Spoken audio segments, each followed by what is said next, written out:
An impressive way to end what has been an impressive year overall for Real Madrid. They'll finish 2024 second in La Liga table. Atletico Madrid 1 point clear of Real Madrid, sitting in second. Barcelona dropped to third in the table, of course. A horrible run of form has seen them drop off a cliff. Both Atleti and Real Madrid have games in hand. Athletic Club, as it stands, sitting fourth in the table, 2 adrift of Barcelona. Mallorca have been very much the surprise package so far this campaign. They sit 5th in the table. Luis Garcia joins us. Luis, we've been critical of Real Madrid this season by not putting on a show maybe enough for us. Certainly throughout much of this game they did. Yes, exactly. I think that we've been talking about this Real Madrid side, that they were not delivering, that they were not performing well, that Ancelotti needed to change.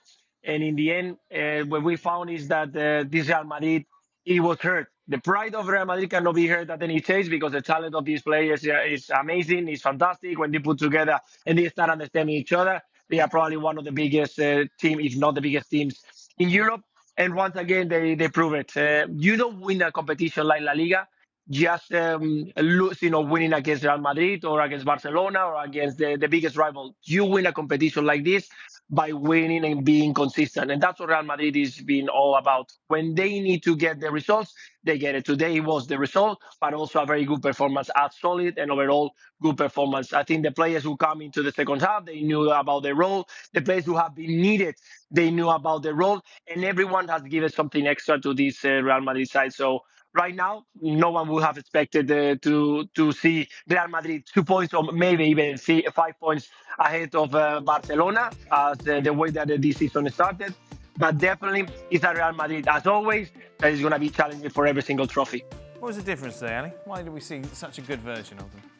I think the pace with which Real Madrid played once they got into the attacking half today was better than we have seen most games this season. And certainly in the first half, and particularly the first half.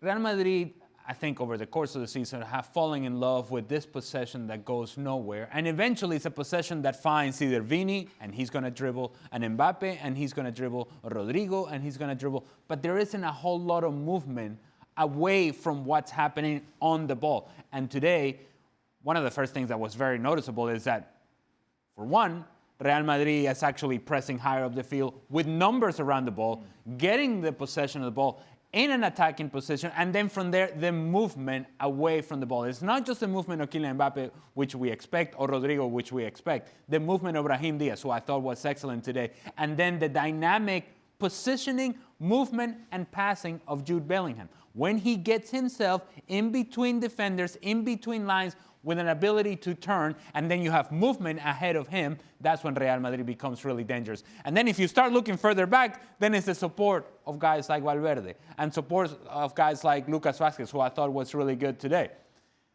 On the totality, on the whole, what you saw today from Real Madrid is potential of what they can be and should be more consistently. And I think that becomes the challenge come the new year. Not the greatest 24 hours of your Luis Garcia. Oh, no, absolutely not. No, Barcelona and Real Madrid. And my question to you, Luis, is a very simple one. Who is the favourite to win La Liga? Ooh. I don't know if you think that there is a favorite right now. I think what we've seen from the 3 teams that they are at the top of La Liga is inconsistency. We saw a very poor Real Madrid in the beginning, a very poor Atletico Madrid. Now it's Barcelona, very poor momentum. I don't think that right now we can appoint any of them to be the favorites. Any one of them are ready, and we knew it from the beginning of the season. Even with Atletico Madrid not getting the result that probably we were expecting, we knew that it will get back with the amount of talent that they got in the squad, with the signing that they did. Real Madrid, we all know that when they get the rhythm, they become a very, very difficult team to beat. And Barcelona, because they surprised us, because they got a different style and show us something different, we thought, okay, they might be ready to challenge again. Right now, I don't think that we can call it. I don't know you, Dan. I still think that after what I saw Barcelona yesterday, even with the doubts, even with the result that we've seen in the past month, I think that they still with chances to win La Liga, even though that Real Madrid has proven that they are going to be fighting until the last moment. Real Madrid, Atletico Madrid, Barcelona. That's what you're going with. 1, 2, 3. I don't know what Luis went with. Luis went, he's thinking, it's China, I just want to get out. Okay. I want to go to bed. All I right. don't want to get any sort of hassle.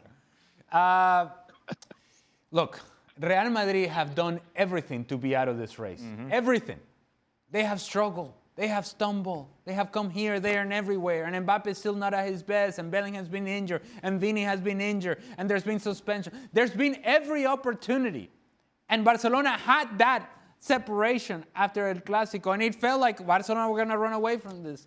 And then you allow Real Madrid to hang around. Yeah. And eventually, and Luis knows this better than anybody else, you allow Real Madrid to hang around, in the end, they kill you. Yep. In the end, they hurt you. In the end, they win.